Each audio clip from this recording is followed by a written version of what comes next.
is there any chance I'm in frame, or do I need to come back? With this. Okay, that's better. Then I don't block anybody else. So, every year, as part of the Voices Invitational, we like to, in conjunction with the Round Robin, host a second event that we call the Educational Forum. This was started a few years ago under the inspiration of Tim Case.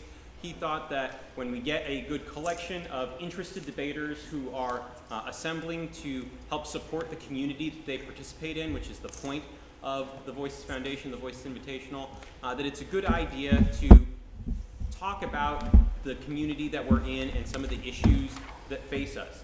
These 5 students have graciously agreed to talk about some of the issues facing the community and some of their views on it. We have a group of facilitators down here below. During the discussion that's going to happen, you may have some questions that you'd like to ask, and that's fine. You can raise your hand. We'll try to call on you if you'd like to prod the panelists for a little bit more.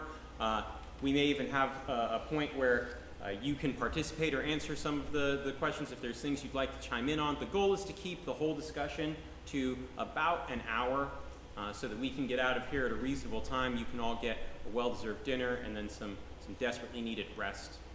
At the end of the educational forum, the panelists, or the facilitators will vote for, or they will rank the participants in order from who they thought had the best ideas or was most persuasive, or whatever really attracted them. And then the audience will also vote. Your vote will comprise 1/5 of the vote to decide who walks home with the perpetual Voices Foundation Educational Forum trophy, which you'll notice is substantially nicer than the rest of the trophies, because part of the ethic of what this is to kind of put this sort of experience more front and center than the rest of the competitive experience, even though I know that that is probably what attracted you here. Before we get into that, though, I'd like to introduce the director of the Voices Foundation, the father of the founder of the foundation, to talk to you a little bit about Voices. This is Dave McKay.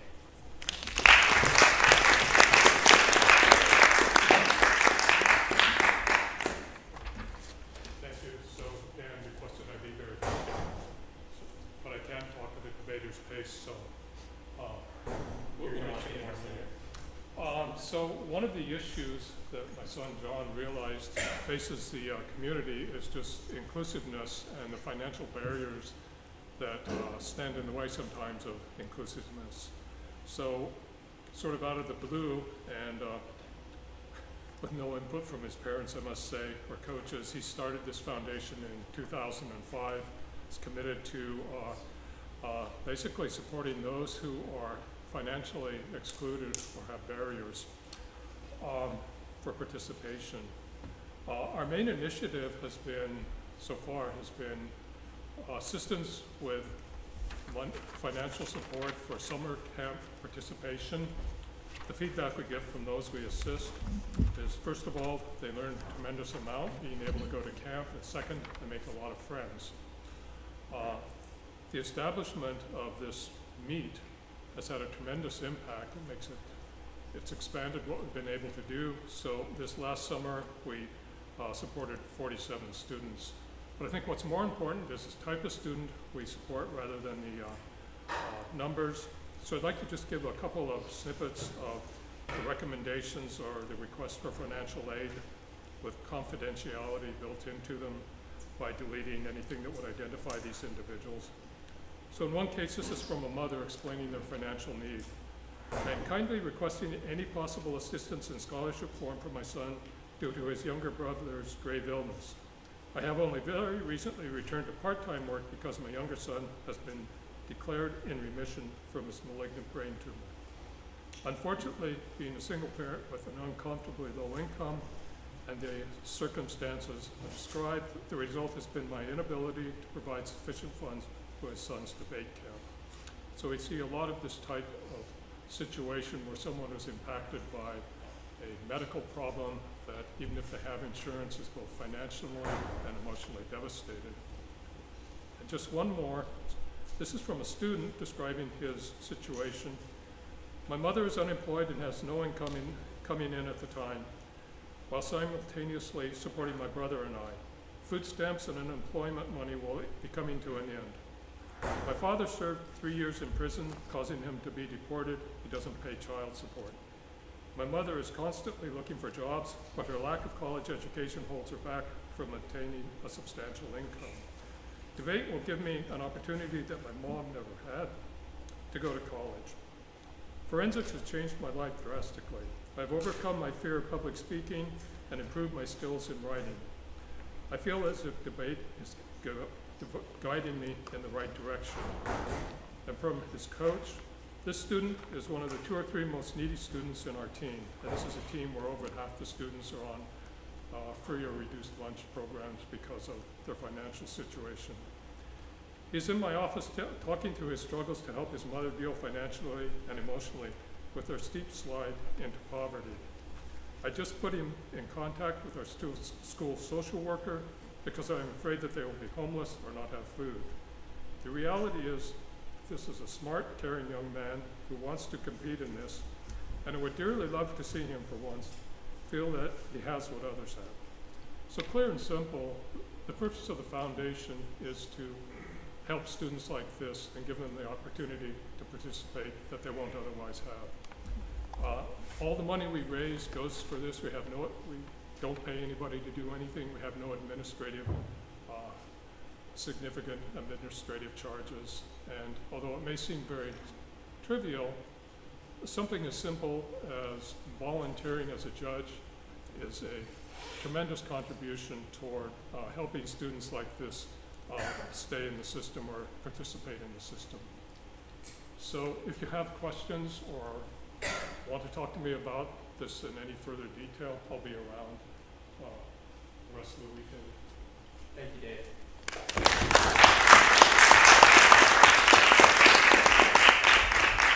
All right, so without further ado, we'll get to the educational forum. We'll start by just asking the panelists to introduce themselves, and then our questioners will kind of get things moving for you all. All right?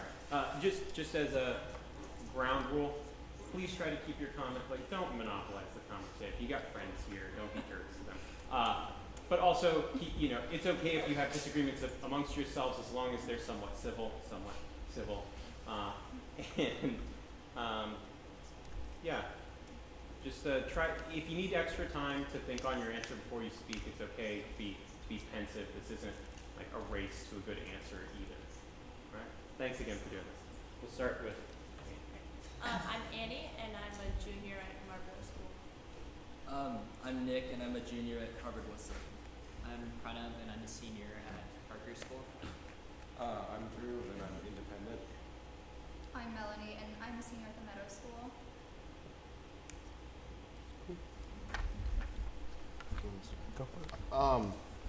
All right, so for those of you who don't know, the people who competed in the round robin this year, they experimented with alternate times, which included, I don't remember exactly how long the total speech time was, but it included 3 more speeches than the original format. So the first question we have is less of a question, but could you describe the experience of using the alternate times and what your thoughts were, either good or bad, on that, the debates?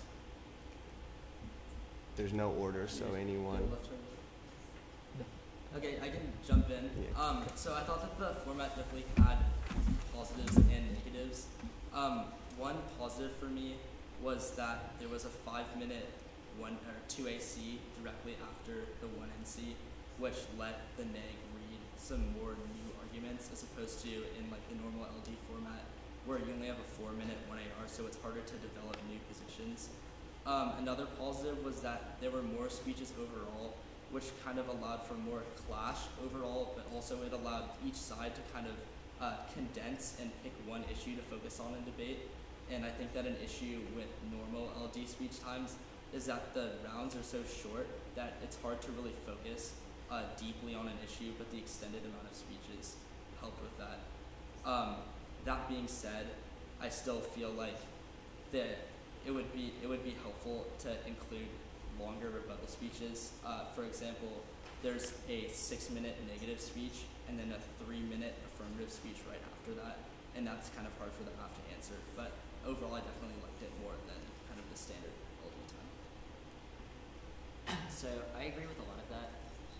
Another good thing was I think it forced substantive engagement because it's a lot harder to get away with little tricks and spikes if you have to go through 3 more speeches, because I think a lot of the problems with LD are with getting away with, because of the shorter time format, arguments that aren't that great or aren't that relevant, but can be extended simply because there is no third affirmative or rebuttal or second negative rebuttal.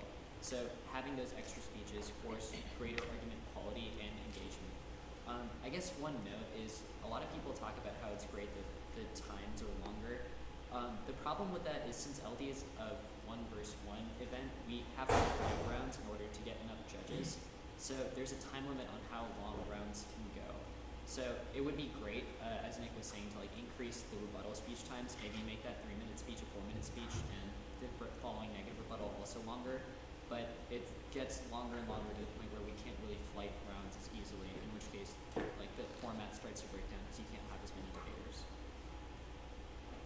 I'll say something. I thought that a huge plus to the alternate format was that the speeches got shorter toward the end of the round. For instance, the negatives last speech was I think 4 minutes long, which forced debaters to select issues to go for rather than just extending everything in a 6-minute 2-hour. So the negatives really had to choose one issue to go for at the end of the round, which I think clarified a lot of things. My experience was not that great because I didn't really know what arguments to make in what speech, and I guess that was because like I was a little confused with the constructive and how it's supposed to function, with the rebuttal being like right after the next rebuttal, negative rebuttal being right after that. And I think the problem with what Nav said, where like arguments will be developed more, even if like I think I disagree with him, because even if there's more speeches and like potentially I get another speech after, like, oh, I dropped this step trigger, I lose, I'm not allowed to make new arguments against it in my next speech. And if I am, I'm like unsure. Again, it's unclear when you can make responses to what speech. So I didn't really like it. I didn't debate the round robin, so I'm not particularly familiar. So I guess I would maybe follow that up by asking, so we probably don't have a like sort of unanimous decision on like this is the solution for LD, right? Obviously it's probably not the solution for LD. Is there a solution for LD? Is there a better solution?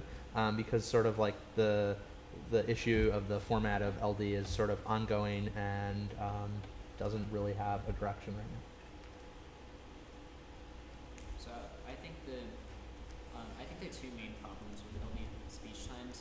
The first is the 1AR that everyone has kind of alluded to, but I think the main problem is there's an extremely long 1NC, 7 minutes, and then a 2N that's 6 minutes. So I think a lot of people have referenced the fact that this doesn't force the negative to collapse at all, that they can go for the majority of the arguments that they make in that 1NC, which doesn't really incentivize a good debate, it just incentivizes making as many arguments as possible. So I'm not sure if there is a solution, but the solution would definitely make that 1AR closer to the 2 speech times, and even if the 2N is longer than the 1AR, it's still close, like shorter, so that they still have to choose arguments. I think the second problem is that the round isn't long enough in and of itself, because there's simply not enough time. Like we talk about very complex issues, there's not enough time to bring out those discussions. I think the solution is to force debaters to, instead of going for very broad positions, go for fewer positions. So that means splitting up speeches more, making constructives maybe a little bit shorter so that they're forced to make fewer arguments, but then have more time to develop the few arguments that they do make. In response to that, so I totally agree with Pranav, and I'm not sure if this is a solution, but what would splitting the 2NR into a speech after the 2AR being 3 minutes, and a speech before the 2AR being 3 minutes, because it seems like you'd still have to go for the same arguments and it'd just be a little more developed, because there's more speeches to talk about them. Yeah, like, do you think there are any downsides to that? So splitting up the 2NR, I think the problem is that we don't really know what arguments can be read in what parts. So for example, in policy, they have what's called the block. And originally one section is called the 2NC, the other is called the 1NR, but really what ends up happening is people read arguments across both speeches, and it's really a question of dividing up. Like the 2NC says, oh, I'll take politics and case, and you take the critique. It's not really a question of reading new arguments versus not new arguments. So I think the problem is in drawing a bright line. determining where arguments can be read and what constitutes a new argument. Because obviously everything you say is new, but the question is how new is too new for the 1AR? I agree that a big issue is that the 1AR is super short in LD, and also that because of both the disparity between like the length of the neg rebuttal and the half rebuttal, but also the length of the round, that it's hard to develop issues in depth. I think that one solution would be to force debaters to get out their constructive arguments early, as opposed to reading a bunch of new positions later on in the debate, because then we would know kind of like how the debate was being set up and what arguments were imported early on, which would allow for the most like argument depth and argument engagement throughout the round. Also, possibly, just because LD rounds are so short, lengthening the time of the rebuttals a little bit to allow for more like weighing and also crystallization and comparison, so that we can engage more in depth in that way also. I agree with what Nick said. I think that if we force debaters to engage on a couple of positions rather than going for all of their arguments, this will increase clash and also make the decision a lot more clear, and overall just make the debate a lot more clear about what arguments are actually being made and people are going for. Yeah, I agree with both what Nick and Melody said, and basically everyone, that the 1AR is too short, and I think the problem is that debaters have to basically respond to any argument that they would want to be included in the 2AR at that point, because obviously they can't make new responses then. So I think increasing the time in the 1AR. So it seems as if one of the guiding problems underneath all of this is an issue of clash that happens inside the debate. We've said over and over again that we liked the more speech times and a little bit more speech time for both sides, or rather more speeches and more speech time, because it increased the amount of clash. And well, Jeroen said that it did not really increase the amount of clash because he was confused about what happened in each speech. And it seems to me as if the issue within the 1AR is that it's so short that it'll always allow for the negative to make more arguments and go for every single argument. So, given that we need to keep some type of limit in time, what would be more preferable? Adding more speeches or adding more speech time? And what would be a good combination of the two, maybe?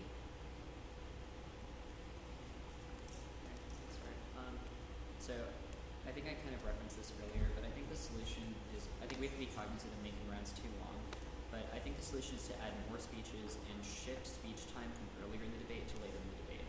If the goal is to make negatives, because the goal I think is to make negatives choose.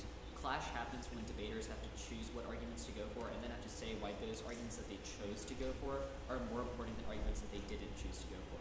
So I think shifting time from the 2NR to another speech to maybe like elongate the debate, to make the constructive longer, or sorry, make the constructive shorter so they go for fewer arguments, and also force the rebuttal to choose between those arguments which one they want to go for. So that forces debaters to actually discuss the issues rather than just shotgun approach, go for anything and see what sticks. Yeah, so I agree like completely with Pranav. That's well put. Just one thing that I would add is that I think it would be nice to increase overall the rebuttal speech times by a couple of minutes, like maybe 1 minute each, just to allow for more in-depth comparison between arguments, in addition to like shortening the constructive in comparison to the length of the rebuttals. Just increase the overall time of debate, because you always hear people complain about how our rounds are so short that we can't like really flesh out the issues. It would be nice to have a little bit more time for discussion.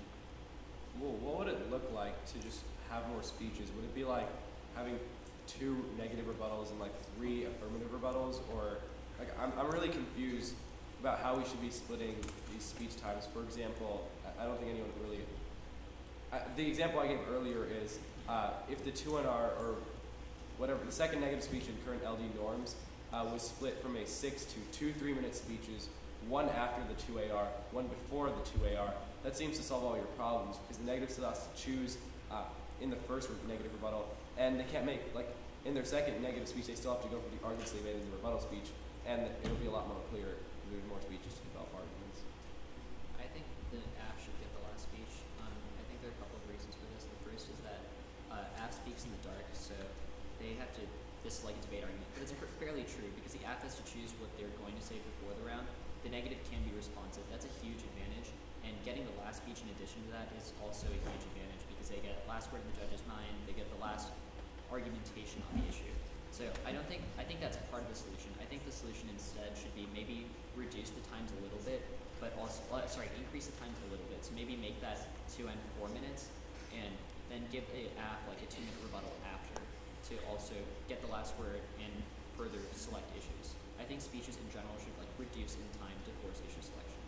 I agree completely. I think that the AF should still get the advantage of being able to speak last, since the NEG can form their entire strategy around what the AF says. But at the same time, I agree in that I think the NEG's 2NR should be split up so that they're forced to zoom in on one issue and go more in depth on issues. I think class is really important, but also like going super in depth on certain issues is really educational. I agree with that. I think that in addition to forcing more clash, making the speech times more equal will also force debaters to go for about the same number of arguments, meaning that those arguments just clash with each other instead of like the affirmative having to respond to multiple layers. Both sides would go for a similar number of arguments. I guess one of the questions that I have following from that would be, what about shortening negative speech time? What about that entails that people will now narrow debates down versus just doing exactly what they do in a even more shallow manner? Because it seems like every judge says, I love when people compare and weigh arguments, and in spite of that, negatives still seem to go for everything and not weigh and compare, when clearly that's the preferable paradigm for most judges and the preferable way for the round to end. So what about shortening speech time would encourage that or cause that to happen when it doesn't happen now? I think that the reason that NIGs typically go for a ton of arguments is because the 1AR is so much shorter than the 1NC, so it's hard to cover all of the NIGs arguments, and then in turn the 2NR is a lot longer than the 1AR, so the NIG feels that the 1AR has undercovered all of their arguments, so they can go for all of them. It's a strategically viable option, but also they have a lot of speech time to do so. So if you equalize the length between the AF and NIG speeches, then the AF would have more time to cover the NIG's arguments compared to the amount of time that the NIG has to make arguments. So it would be harder for the NIG to it would be less strategic for the NIG to go for everything, because the AF would be able to cover. It would be more strategic for them to pick one issue that they think that they're winning and collapse to it. Yeah, I agree completely that if the time is more equalized, I think that would help a lot, because that would solve the issue of having more time to cover. So for instance, obviously only having 4 minutes to respond to a 7-minute speech is pretty hard. But in addition to that, I think the fact that the 2NR is split up would mean that the second part of it, they couldn't bring up new arguments. So I think something that's a little bit unclear right now is whether or not the 2NR can bring up new arguments, like Kunal was saying earlier, because sometimes it's about how new the arguments are, and obviously you can never bring up a new argument in the 2AR. So I think splitting up that speech and ensuring that they only have 3 minutes of actual new responsive arguments, and that the next 3 minutes at the end is purely rebuttal and purely for crystallization and weighing would help a lot. I disagree slightly. Yeah. I don't think simply shortening speeches is enough, because shortening speeches would, I think as the question said, cause people to just make the same arguments but for shorter amounts of time. I think the solution is to make more speeches, to when you shorten speeches, add speeches at the end, because that forces, if only the first speech is a constructive, that forces a certain amount of arguments to be included in that constructive to make the argument viable over 3 speeches. In the current format, it's very easy to make a short one-line argument in the 1N, and then go for it in the 2N. And since it's dropped, they have no method of explaining it. The 2AR doesn't have enough time. It's very easy to go for lots of those as reasons even. I think increasing the number of speeches forces a certain level of analysis to be included in the 1NC in order to be even considered at the end around.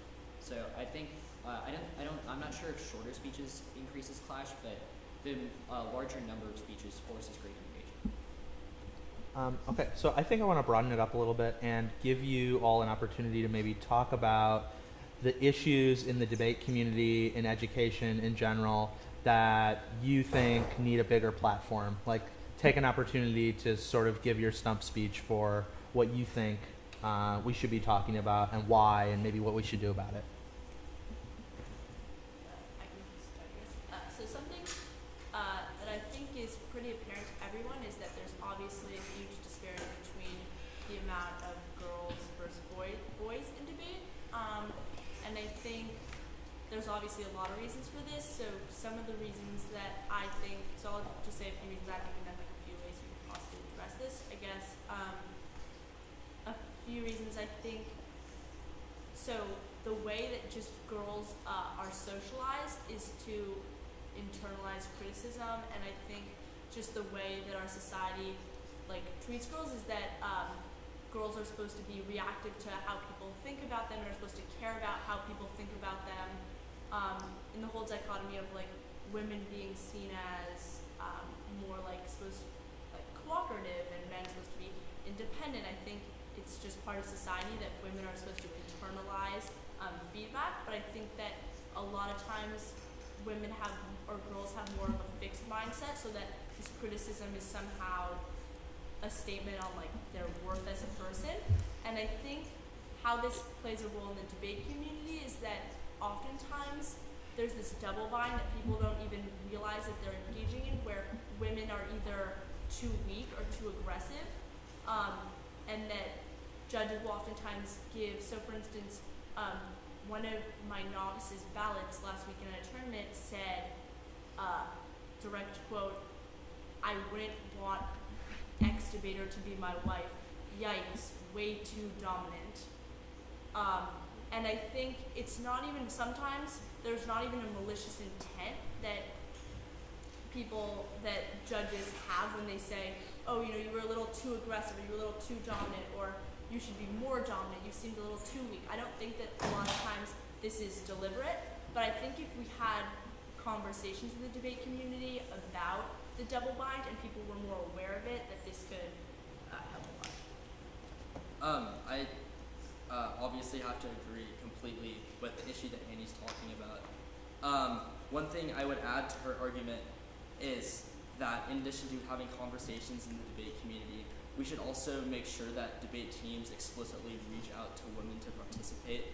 I think that, like, this year on my team, just using this as an example, we have a couple of new girl debaters who I've met, and in my year, we didn't really have any. In the new sophomore class we do, and I'm super excited about that. I think it's a really important issue for teams to make sure, like the coaching staff, to make sure that they're actively reaching out to include women's voices, and also if they see that their team is male dominated, they should not just think it's coincidence, but recognize it as an issue that needs to be addressed, as opposed to overlooking it. One other thing is an issue that I've noticed has come up is this year and the last year there have been an influx of new like race-related arguments being read in debate, and I've noticed both on online discussions but also in just discussions with other debaters, the stereotyping of like some individuals as being solely race debaters, and when you look and you see that you're hitting a certain opponent, you'll think, oh, they're a race team, they're definitely reading these race arguments. And I think it's kind of ridiculous to just automatically connect a person with the type of arguments that they should read based on what their race is, and definitely something that we should take into account, that we should acknowledge that these arguments obviously have some sort of significance and are important, and we shouldn't just be categorizing debaters based on what type of issues they think should be read inside of the debate round. Okay, I agree completely. I think that I agree that a great way to address this is to reach out to debaters who are at disadvantage, such as women, or people, especially women who go to schools with debate programs that are funded less, or schools without debate programs at all. But I think another way to address this that I think is very important is decreasing the amount of hostility in the debate community. That means being friendlier toward people. For instance, if you meet like a novice girl, you should obviously encourage her to do debate. And also, I think that discussions about gender and race-related issues are important, I've seen a lot of these discussions backfire, such as in the Debate Girls 2015 group, there have been many instances where arguments have turned very hostile. People started calling each other names, and I think that decreases the productivity of these discussions because it just leads to hatred and like fear of voicing opinions. So I think that we should overall just be nicer to each other and just include people. I think especially on online forums, not even just specific to debate, but for some reason people like find it easier to be mean when they don't see the person and don't see their face and can't see who they're bullying. And I think especially in debate recently, there's been a lot of like flame wars online and just ridiculous arguments. And I mean, debate is an educational tool, and I don't think that when people take it so seriously that they're accusing people of cheating or hacking for other teams or just ridiculous things, I think that completely undermines the community, like Melanie was saying, and I think just being nice in general is so important. And then another thing I just wanted to add on I know because as Nick was saying, there's been a lot of race arguments lately. I think something that's important is that I think the race arguments are really important in debate and bring up cool discussions. I think what's important is that they're topical because a lot of times they're not, and then the whole debate just becomes a tea debate or a theory debate, and then that takes away the entire discussion of the race arguments. And then I just think it's way more productive to have the discussions when they link to the topic so that it doesn't just become a theory debate and shifts the debate away. One really quick thing, I just want to emphasize what Melanie said about the debate community being a place for like friendship and niceness as opposed to just competition. Granted, like we are teenagers and we're competing in this activity which is one-on-one, which is kind of in its nature very competitive. But it's important to recognize that debate is more than just a game or like a competitive chess activity for a lot of different individuals who see debate as a community where they actually have a lot of friends. And I think that it's very, very important to recognize that when you're debating someone, the sole goal should not be to beat them in the best way possible, but also to treat them as a human being and make sure that we try to foster these values of empathy and friendship, because ultimately it's like very silly to actually hate another debater because of an argument that they read against you or because you think that they cheated in a debate round, because this shouldn't be like that little of a discussion. The debate community should be something much larger and as a group of friends of individuals as opposed to just individualized people competing against each other. One thing I want to add to that is, in addition to just being less competitive, is a lot of people think of debate as a safe space for them. Like a lot of people face things like bullying in school or they have family problems, so they do debate to escape these issues because they think of it as a way to like voice their opinions, such as debaters who run arguments about like certain types of oppression. So I think that hostility and being overly competitive in debate undermines the safe space for these debaters. So yeah. So I agree 100% with all of the opinions given and ideas. I thought I'd talk about something a little bit more technical in debate. So my hope is that we can promote a culture of openness, and I'm speaking mostly about disclosure and being open about positions and evidence that we read. So I think there are a couple of ways this impacts how debate works. The first is that we constantly say substantive engagement is really important and everyone laments how nobody actually engages with another position, but we refuse to take the simplest step to encourage that, which is to say what our arguments are before the round. And debaters tend to think that this decreases your win rate. I'd invite you to look at the most successful debaters like Akil and Arjun who disclosed full text of all of their positions. It's not an impediment to success because great debaters are good at substantive engagement and winning on positions that have already been disclosed. The second thing is, and I think this is somewhat related to full text, and Parker discloses, like we'll give full text for any positions that we have. It's obviously very expensive to get access to some of these articles. Some of these articles are only available in specific databases, so it makes sense for debaters both be willing to disclose the full text of cards in which can't be found anywhere else, but also be willing to explain their arguments, which mostly works through the wiki, but also works in discussions that debaters have with members of other teams to be open about what your positions are, not to depend on tricks and spikes in order to be able to win rounds. Somewhat related is sort of a push towards substantive engagement rather than attempting to subvert discussion. So this takes shape in a couple of forms. First is against these forms of race and queer and whatever other forms of oppression debaters. I think there's a tendency to read things like topicality and theory and attempt to get away from the discussion instead of actually engaging in that discussion. Now, I wouldn't put the blame entirely on debaters. I think that debate is a safe space. It should be somewhere where you feel comfortable with your experiences and don't have to feel like you have to share your experiences if you don't want to. But at the same time, you have an obligation to recognize the experiences are being shared instead of perhaps not attempting to exclude it through theory or tea, but actually engage in a discussion about that debate. And I understand that it's often uncomfortable to engage those discussions, but that's probably a good thing because that's something that we have to consider in the real world, and debate forces you to consider that. The second position that I think is important is substantive engagement on positions instead of simply saying, hey, let's read theory, or hey, let's get out of the debate by creating another layer.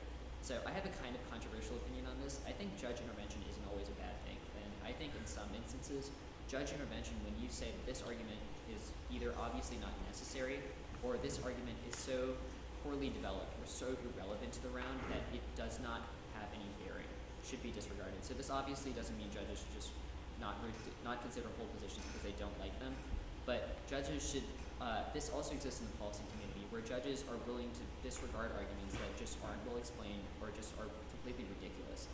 This forces debaters in the best way possible to make good arguments and to engage, because if judges take the stance that we don't care what you think, we just won't listen to bad arguments, then debaters are forced to make good arguments because obviously judges determine who wins. So that's my little spiel about openness and engagement. I don't think that's intervention at all. If you make an argument without a warrant, like you can't vote on that. If I say like I negate, and you drop that argument and I say I negate, that's not a reason to vote for me. And I think that it's different to call it intervention is when you say like, hey, I don't like this argument. It should be. I'm not going to vote on it. That's different from saying this argument's underdeveloped. I don't really understand the warrant. I'm not going to vote on it because I don't have a coherent understanding of what it means. So I think that like Pranav, you're right, and it's not intervention at all. So I have a quick follow-up question. Not that I don't think disclosure is the most important issue, but we talked earlier about how people's race or people's gender may have impacts on their participation in debate, and we talked a little bit about what we can do outside the debate round to increase the participation of people of color and women in the activity. Do you think there's anything that we can do in terms of the arguments that we read, or maybe the topic selections, or the types of arguments we prefer in debate that can be changed to maybe create a structure that's more inclusive to not just white men? Okay. I think that recently in debate there's been a large increase in the number of critical, like oppression-based arguments, and I think that most people's response to this is just to read tons of theory because they don't want to engage it. So I think that a way to rectify this is just to encourage people to substantively engage these positions, because obviously debaters who run them spend lots of time researching them and developing their arguments only to face 7 minutes of theory. So I think that's really discouraging for those people who actually believe in the arguments that they make just to hit lots of theory. So I think that substantive engagement is a good thing for these issues. I think a problem with a lot of oppression arguments, a school in particular, which will not be named, they read race arguments that just have nothing to do with the resolution, sort of playing with the words of the resolution. For example, they said on the developing countries topic, the developing countries, the United States, and the resource being extracted is the black body. Well, I agree, like race should be discussed. I think there's a way to do that, and that's something that a lot of debaters on this panel do, including myself. We advocate a policy, say this helps minority groups the most, and that's good. I don't think I think the backlash to all these race positions happens because these debaters that go way far left don't engage in the topic at all. I think it's good to have a discussion about oppression and like for example, this resolution, how presumed consent can affect minorities. But at the same time, I don't think you should just say like, I'm not going to discuss this resolution. I'm just going to discuss my identity. You can see that there's backlash in the debate community, and actually recently there was a Reddit forum where they posted a college policy video of individuals talking about identity politics. And if you scroll through the comments, the problem with speed, like that wasn't the major issue. The major issue was that they thought it was absurd that every time there was a resolution, the only thing that was talked about was the black body or the identity of the individual in terms of race, and it had no topical discussion. And I think the backlash in the LGBT community is the same exact thing, that people are upset that you're not talking about the resolution in a way that's relevant to any of the topic literature. You're just sort of talking about it in a way that's not, in a metaphorical way. Yeah, so I think Drew has some viable points. I think that overall topical discussion is a good thing because the topic is what we agree upon when we entered the round. So if we discuss issues under the frame of the topic, like Annie mentioned earlier, we'll probably have more developed debates. But I think it also is probably important to be a little bit more sensitive to these debaters' backgrounds and the positions that they're reading. I think it doesn't make sense to automatically exclude a debater or their position because it doesn't directly address the topic in the way that you think is correct. You really need to take into account that this debater has probably had their own struggles. They've probably had their own issues which are different from any experiences that you can know. And so to automatically exclude someone on the basis of the theoretical legitimacy of their position in a constructed debate round really doesn't make sense. So yeah, topical discussion is important and allows for better debates, but we should also be careful with how we frame the issue, that we just totally exclude some of these positions from the debate round. Sure, I agree with that, and I think a good example, I'm not saying, I really liked Evan Zhao's app on this topic. I think it discussed the resolution in a different way, but I think his app was a lot different than what these kids I'm talking about were arguing for.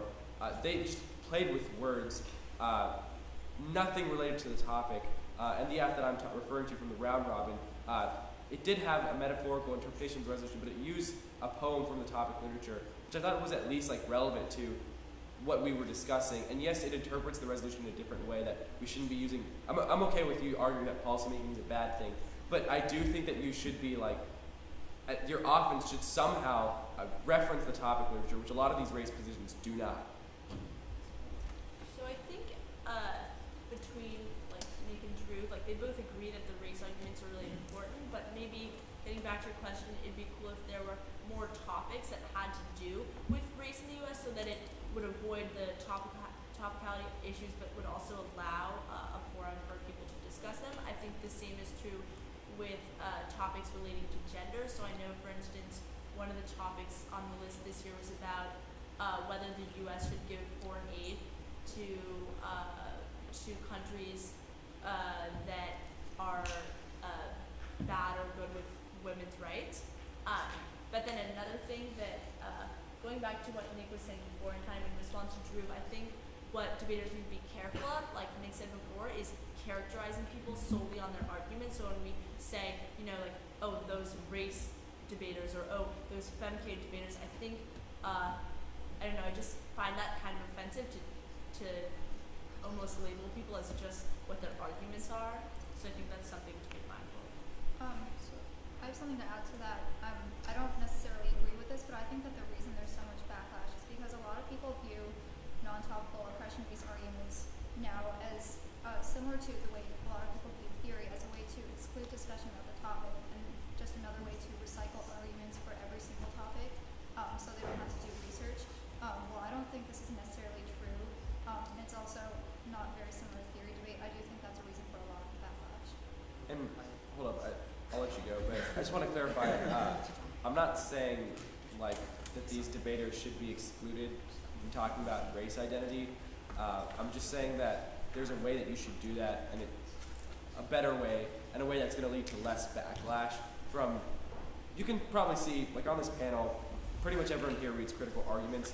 There's a lot of debaters who read tricks and framework. Those are the debaters that get angry and read theory against these positions. And I think a way to avoid that is to maybe use a model that's more familiar with them. So I kind of disagree. I think that there's a place for non-topical race and other forms of oppression apps. And I think think the reason that is because it forces debaters to know about those positions. And so I think it's become clear from the way that the circuit has attempted to respond to these that theory and T are not the response, because not only are these debaters so prepared